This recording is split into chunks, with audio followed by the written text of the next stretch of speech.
এই চরমনের ময়দানে কান্নার আওয়াজ কত ওয়াজের প্যান্ডেলে যায়, কিন্তু চরমনের মাঠে, উজানির মাঠে আসলেই মনে হয় জানো দুনিয়া বলতে কিছুই নাই। ওরে আমি কিসের পিছনে দৌড়াই, কিসের বাড়ি, কিসের গাড়ি, কিসের টাকা পয়সা, কিছুই না। ওরে এখানে আসার পরে বাড়ির চিন্তা নাই, গাড়ির চিন্তা নেই, ঘরের চিন্তা নাই, টাকার চিন্তা নাই। এখানে আসার পরে একটাই চিন্তা, আমার মালিক, আমার মালিকের তো এখন আমি পাইলাম না। টাকা পাইলাম, বাড়ি পাইলাম, গাড়ি পাইলাম, আমার মালিকের পাই নাই। আল্লাহর বান্দা অন্তরের মধ্যে মাওলার এক মুহাব্বতের আগুন জ্বলিয়া উঠে, আর চোখের পানি ছেড়ে গুনার জন্য তওবা করে আর কান্না করে। এ জীবনে না করিলাম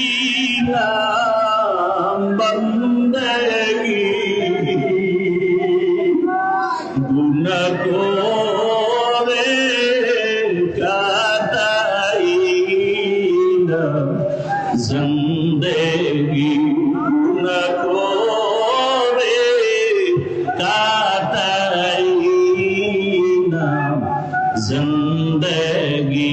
তওবা করে আবার তওবা ভাঙ্গিলাম, তওবা করে আবার তওবা ভাঙ্গিলাম।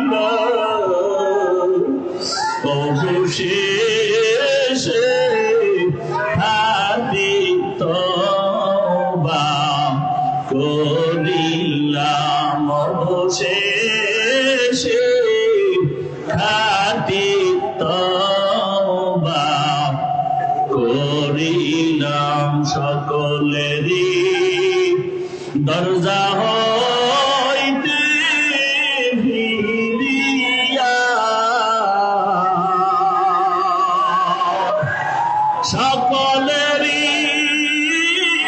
দরজা হইতে ফিরিয়া আপনার রোজায় রইলাম পড়িয়া, চরণের ময়দানে রইলাম পড়িয়া। আপনি যদি মাফ না করেন বান্দারে, আপনি যদি মাফ না করেন বান্দারে, বলে না আপনার বান্দা যাবে কার দ্বারে, বলে না আপনার বান্দা যাবে কার দ্বারে। গুনাহ করেছি আর তো গুনাহ করব না, গুনাহ করেছি আর তো গুনাহ করব না। দয়া করে মাফ করে দেন রব্বানা, দয়া করে মাফ করে দেন রব্বানা। আয় আল্লাহ, এই ময়দান থেকে কাউকে খালি ফিরাইয়া দিবেন না। আয় আল্লাহ, গুনাহমুক্ত জীবন দান করে। আয় আল্লাহ, আপনার খাস ওলিদের বন্ধু হইয়া কলবের খোরাক নিয়ে বিদায় হওয়ার তৌফিক দান করি। ঐতিহাসিক চরমনের অগ্রহায়ণের মাহফিলে সারা দেশ থেকে আগত আল্লাহ পাকের আশিকিন, জাকিরিন, শাকিরিন, মুহিব্বিন,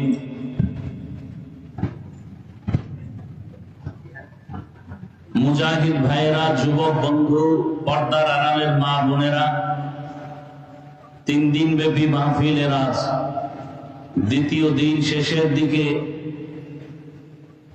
বিশাল সম্মেলনে সমাবেশ।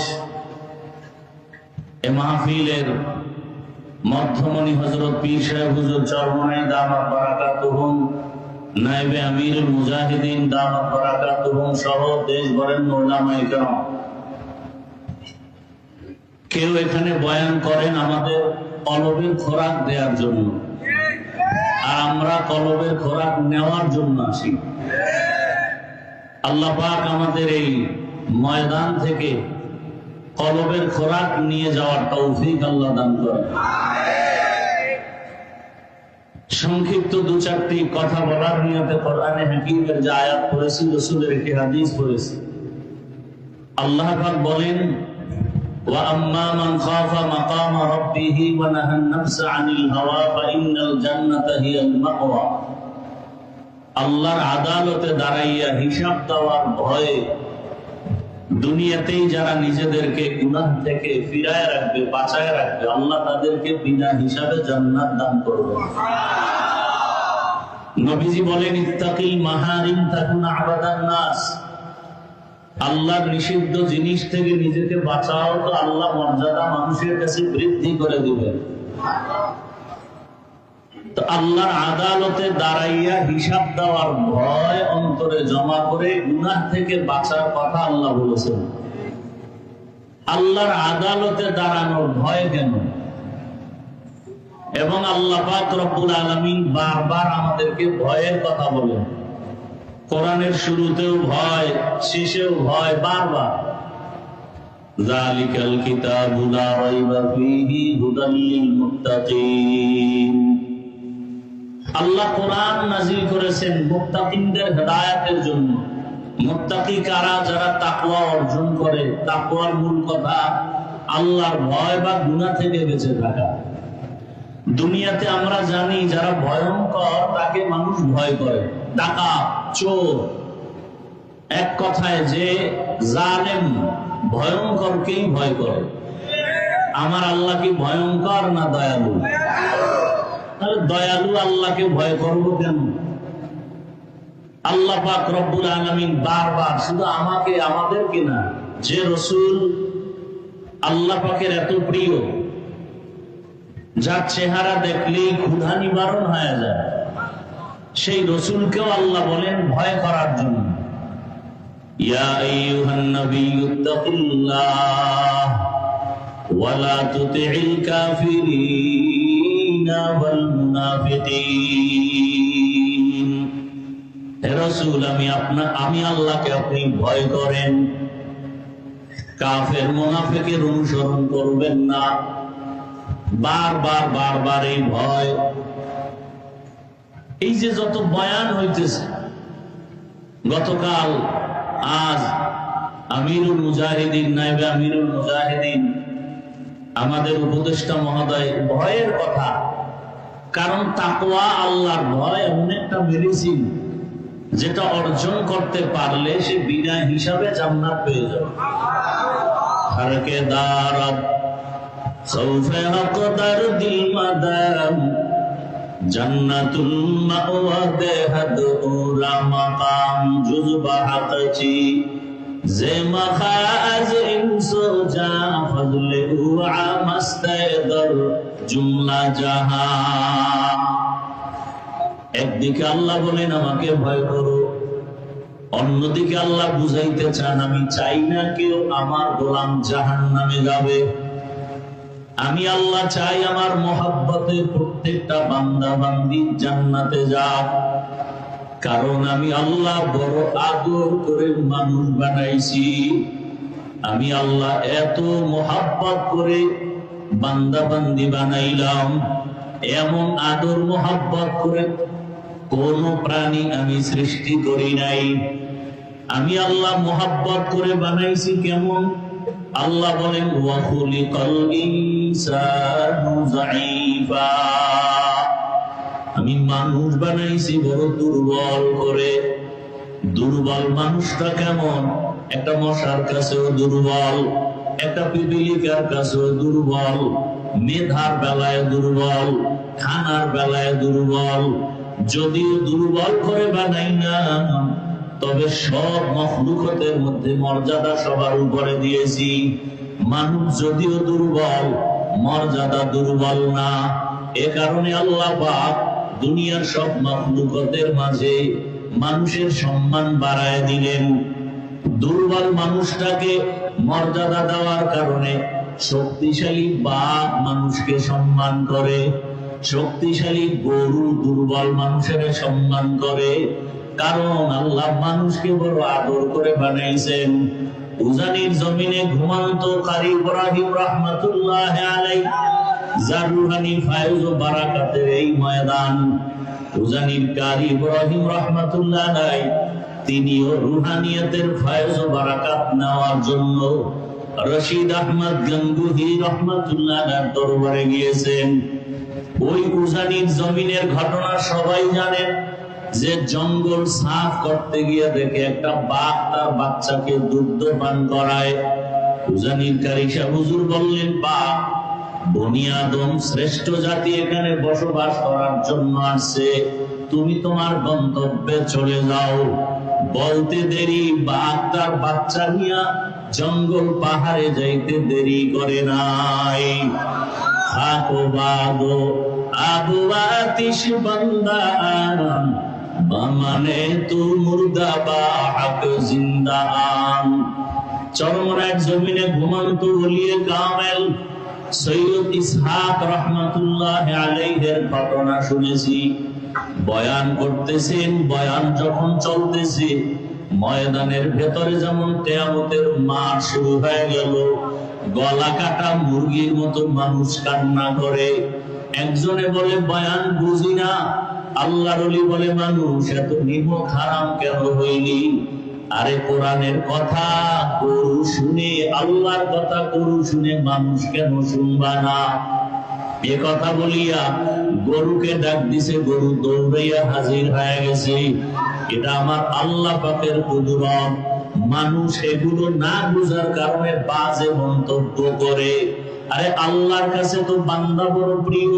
আল্লাহ পাক যাকে বেশি মহব্বত করেন, সারা দুনিয়ার সব মখলুক তার গোলাম বানায় দেন।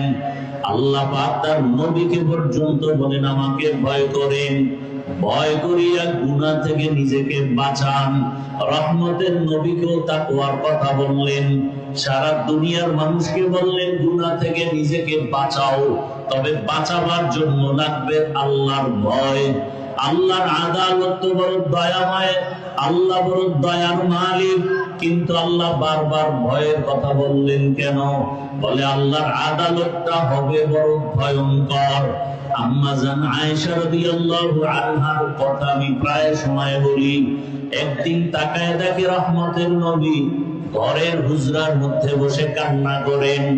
আম্মা জান আয়েশা রাদিয়াল্লাহু আনহা বলেন, ইয়া রাসূলুল্লাহ, আপনি কান্না করেন কেন?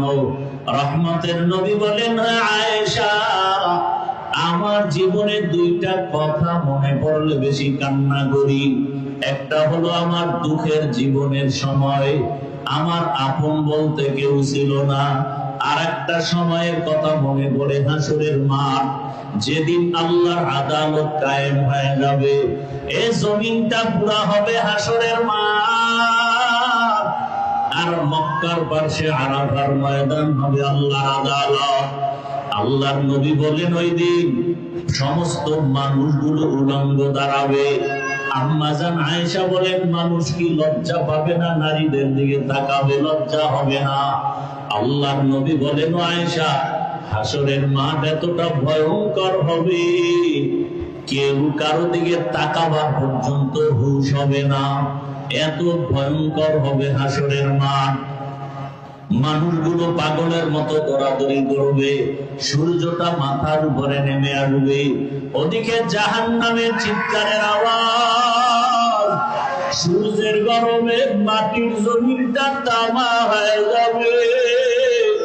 ওদিকে জাহান্নামের আওয়াজে হাসরের ময়দানটা থর থর করে কেঁপে উঠবে। আমার আল্লাহর নবী বলেন, আমার আল্লাহ তখন রাগ হয়ে যাবেন। আমার আল্লাহ তখন দয়া ভয়ের সূরত পাল্টাইয়া আল্লাহ পাক রাগান্বিত আওয়াজ দিবেন।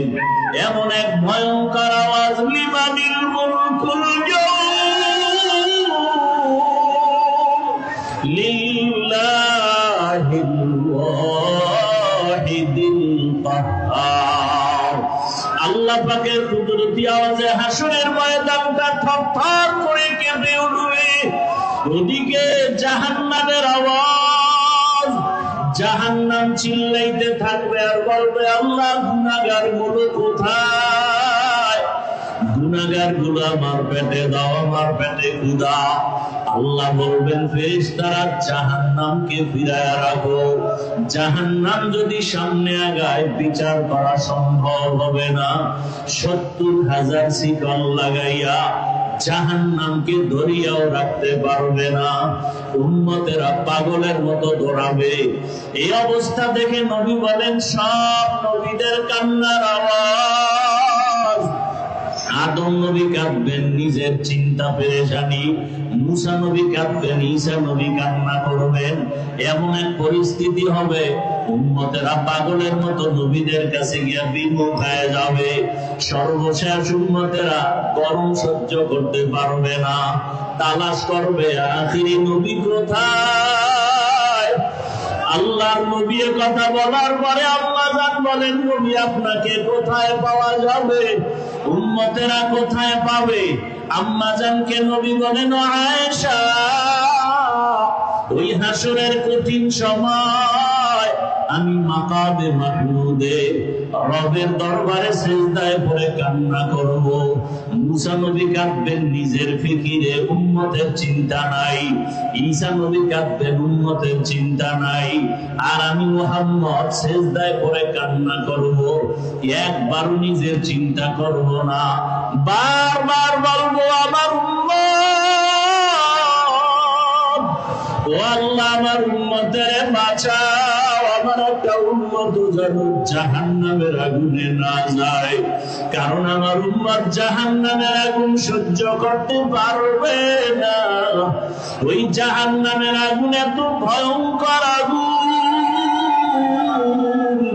আল্লাহ তাআলা বলেন, আল্লাতী তাত্তালিউ আলাল আফইদা, জাহান্নামের আগুন শরীরের যে কোনো জায়গায় লাগা মাত্র কলিজা পর্যন্ত ভুনা হয়ে যাবে। আল্লাহর আদালতে রহমতের নবীর কান্না, এমন এক অবস্থা আল্লাহ বলবেন, নবী আপনি কাঁদবেন না, মাথা উঁচু করেন, আপনার উম্মত গুলো ধরে ধরে জান্নাতের রাস্তায় নিয়ে যান। আল্লাহর নবী বলেন, তখন আমি মনের আনন্দে আমার উম্মত গুলো ধরে ধরে আমি জাহান্নাম থেকে বাঁচায় জান্নাতের পথে হাউজে কাউসারের কিনারায় নিব। আম্মা জান আয়েশা রাদিয়াল্লাহু আনহা বলেন, ইয়া রাসূলুল্লাহ, আপনি কোটি কোটি মানুষের মধ্যে উম্মতের চিনবেন কি করে? নবী বলেন, আমার যারা খাঁটি আশিক, এরা দুনিয়াতে ওযু বানাইয়া 5 বেলার নামাজ আদায় করত। হাসরের ময়দানে ওই ওযুর জায়গাগুলো নূরের আলোতে ঝলমল করতে থাকবে। আমি নবী দেখে দেখে বাছাই করে করে জান্নাতের পথে নিয়ে যাব। আল্লাহ পাক নবীর কান্না দেখিয়া সহ্য করতে পারবে না। ওদিকে জাহান্নামের চিৎকার বন্ধ হয় না। আল্লাহ কুদরতের একটু পানি দিয়া বলবে, ফেরেশতা জাহান্নামের গায়ে ছিটায়া দাও। জাহান্নামের গায়ে ছিটায়া দাও, মাত্র জাহান্নাম পেছন দিকে দৌড়াবে, ধরে রাখতে পারে না। ফেরেশতারা বলবেন, ও দয়ার মালিক, যেই জাহান্নামের হাজার শিকল লাগাইয়া ধরে রাখা যায় না। এমন কি রহমতের পানি দিলেন যে জাহান্নাম পেছন দিকে দৌড়ায়। আল্লাহ পাক বলবেন এটা জমজমের পানিও না, রৌদ্রের পানি, বৃষ্টির পানিও না, সমুদ্রের পানিও না, এই বরকতের পানি আমার মুহাব্বতের নবীর উম্মতের চোখের পানি। এই চরমনার ময়দানে কান্নার আওয়াজ কত ওয়াজের প্যান্ডেলে যায়, কিন্তু চরমনার মাঠে, উজানির মাঠে আসলেই মনে হয় যেন দুনিয়া বলতে কিছুই নাই। ওরে আমি কিসের পিছনে দৌড়াই, কিসের বাড়ি, কিসের গাড়ি, কিসের টাকা পয়সা, কিছুই না। ওরে এখানে আসার পরে বাড়ির চিন্তা নাই, গাড়ির চিন্তা নেই, ঘরের চিন্তা নাই, টাকার চিন্তা নাই। এখানে আসার পরে একটাই চিন্তা, আমার মালিক, আমার মালিকের তো এখন আমি পাইলাম না। টাকা পাইলাম, বাড়ি পাইলাম, গাড়ি পাইলাম, আমার মালিকের পাই নাই। আল্লাহর বান্দা অন্তরের মধ্যে মাওলার এক মুহাব্বতের আগুন জ্বলিয়া উঠে, আর চোখের পানি ছেড়ে গুনার জন্য তওবা করে আর কান্না করে। এ জীবনে না করিলাম বান্দেগি, গুনাহ করে কাটাই না জিন্দেগি, গুনাহ করে কাটাই না জিন্দেগি। তওবা করে আবার তওবা ভাঙ্গিলাম, তওবা করে আবার তওবা ভাঙ্গিলাম। অবশেষে হাতি তওবা করিলাম, অবশেষে হাতি তওবা করিলাম। সকলেরই দরজা হইতে ফিরিয়া, সকলেরই দরজা হইতে ফিরিয়া, আপনার রোজায় রইলাম পড়িয়া, চরমনার ময়দানে রইলাম পড়িয়া। আপনি যদি মাফ না করেন বান্দারে, আপনি যদি মাফ না করেন বান্দারে, বলে না আপনার বান্দা যাবে কারদারে, বলে না আপনার বান্দা যাবে কারদারে।